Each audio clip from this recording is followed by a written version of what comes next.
Kita ke informasi lainnya, Saudara. Merespons kontroversi memaafkan koruptor, Presiden Prabowo menegaskan bukan memaafkan, melainkan meminta para koruptor mengembalikan uang yang telah dikorupsi. Sementara Menteri Hukum Supratman Andi Aktas menegaskan pemerintah tidak akan lagi melanjutkan wacana penerapan denda damai bagi koruptor. Mekanisme denda damai hanya berlaku untuk tindak pidana ekonomi.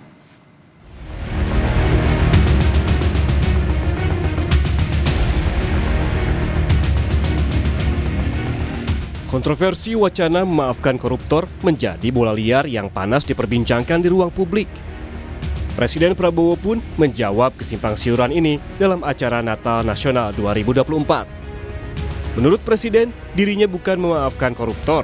Yang harus digarisbawahi adalah koruptor yang telah bertobat harus mengembalikan semua uang negara yang telah dicurinya. Berulang kali Presiden menyampaikan kinerja pemerintahan yang harus berpihak kepada rakyat. Presiden menyinggung adanya koruptor-koruptor yang disebut maling, tidak rela melihat Indonesia ingin berbenah diri dan justru menebar isu tak benar. Ada yang mengatakan Prabowo mau maafkan koruptor. Bukan begitu, kalau koruptornya sudah tobat, bagaimana tokoh-tokoh agama, iya kan? Orang bertobat tapi kembalikan dong yang kau curi.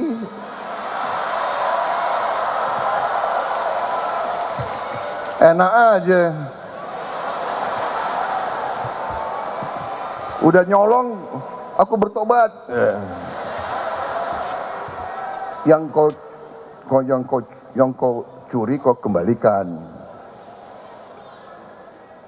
Bukan saya maafkan koruptor, tidak. Saya mau sadarkan mereka yang sudah terlanjur dulu berbuat dosa. Ya, bertobatlah, itu kan ajaran agama. Bertobatlah, kasihan rakyat, kembalikan uang itu. Sebelum kita cari hartamu kemana, kita akan cari. Sementara itu, Menteri Hukum Supratman Andi Aktas menegaskan pemerintah tidak akan lagi melanjutkan wacana penerapan denda damai bagi koruptor. Menko mengklarifikasi mekanisme denda damai hanya berlaku untuk tindak pidana ekonomi. Supratman mengaku hanya ingin menjelaskan perbandingan bahwa ada mekanisme penyelesaian perkara di luar pengadilan untuk tindak pidana yang menimbulkan kerugian perekonomian negara, seperti pengampunan pajak atau tax amnesty. Supratman menjelaskan denda damai bukanlah domain dari Presiden, melainkan kewenangan Jaksa Agung untuk pengampunan pidana ekonomi. Karena itu, denda damai tidak bisa diterapkan untuk mengampuni pelaku korupsi. Yang saya maksudkan itu adalah mengcompare, karena Undang-Undang Tindak Pidana Korupsi ataupun juga Undang-Undang Kejaksaan khusus kepada tindak pidana ekonomi, dua-duanya itu adalah tindak pidana yang merugikan keuangan negara. Ini bukan barang baru terkait dengan proses pengampunan, karena kita sudah pernah melakukan 2 kali tax amnesty. Kan negara memberi pengampunan. Kemudian di dalam Undang-Undang Cipta Kerja juga ada yang terkait namanya denda keterlanjuran untuk tindak pidana di bidang kehutanan. Itu hanya compare bahwa ada aturan yang mengatur, tetapi bukan berarti Presiden akan menempuh itu, sama sekali tidak.